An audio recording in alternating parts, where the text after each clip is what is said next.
आज हम page number 111 में हम सवाल नंबर 8 को समझाएंगे। ठीक है, किताब को ध्यान से देखो।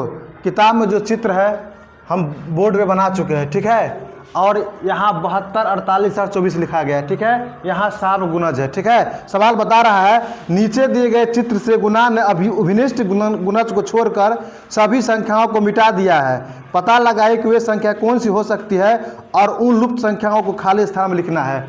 जो संख्या है इसमें जो अंक था उसको लुप्त कर दिया गया है, यानी मिटा दिया गया है। उसके बाद क्या संख्या होगा उसको दर्शाना है।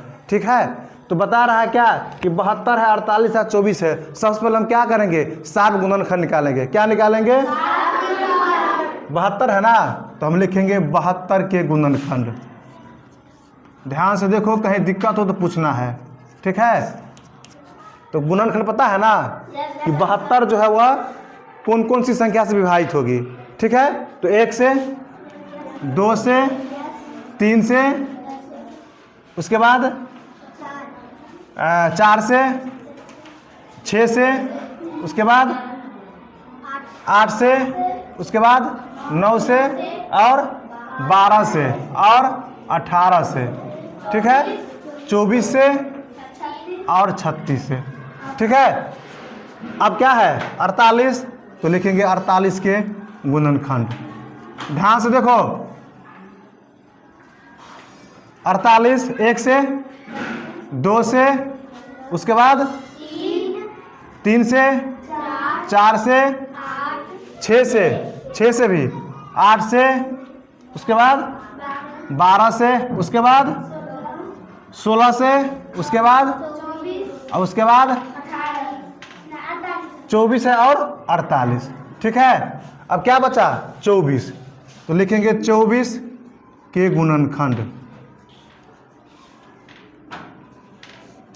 1 से, 2 से, 3 से, 4 से, 6 से, 8 से, 12 से और 24 से। आया समझ में? हम क्या निकालेंगे, सार्व गुणनखंड। क्या निकालेंगे अब? सार्व गुणनखंड।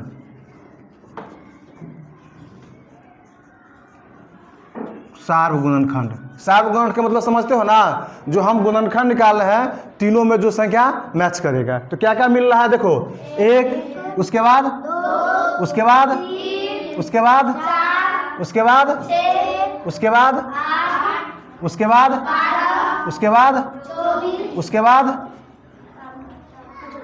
और मिल रहा है नहीं ना, मिल रहा है। तो इसका जो सार्व गुणन क्या क्या निकल गया है, 1 2 3 4 6 8 12 और 24।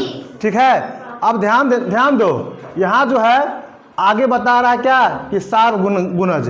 तो इसमें हम क्या निकालेंगे, सार्व गुणज। और यहाँ खाली छूटा हुआ है कि यहाँ लिख देंगे के गुणज, के गुणज। यहाँ भी है खाली स्थान के गुणज।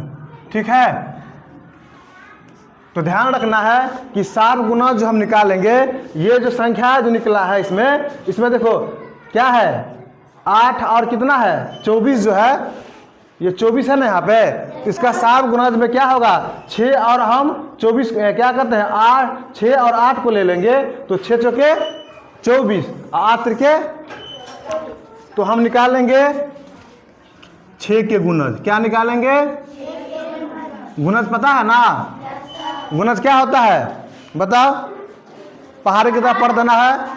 6 6 दूनी 12, 6 त्रिक 18, 6 चौक 6 पंचे 6 छारे 6 सत्ते 6 अट्ठे 6 नमा डॉट डॉट डॉट। उसके बाद 8 के गुणज, 8 के गुणज,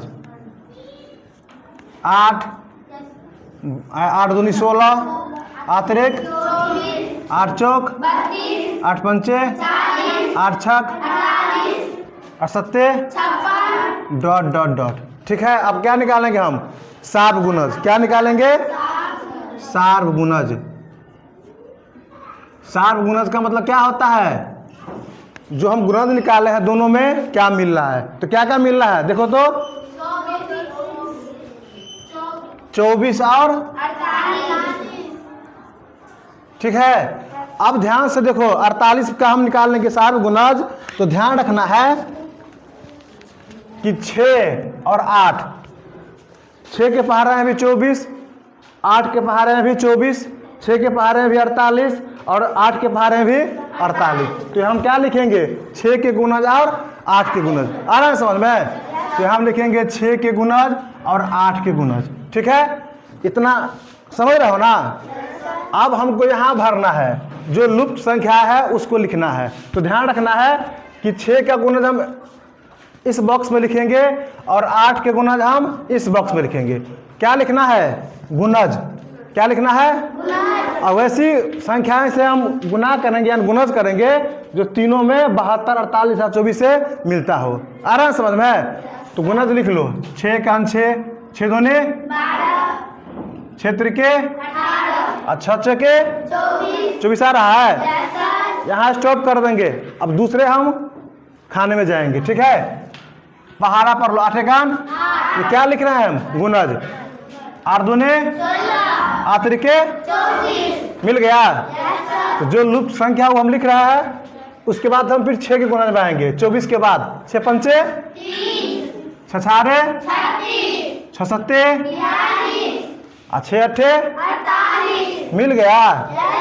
अब इधर देखो 24 तक हम लिख चुके हैं।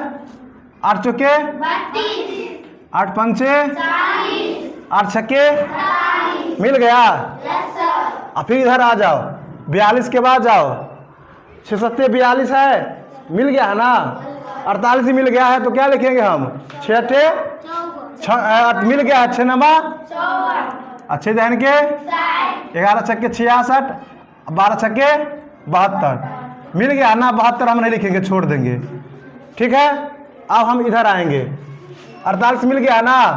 8 सत्ते 8 अट्ठे और 8 नमा मिल गया।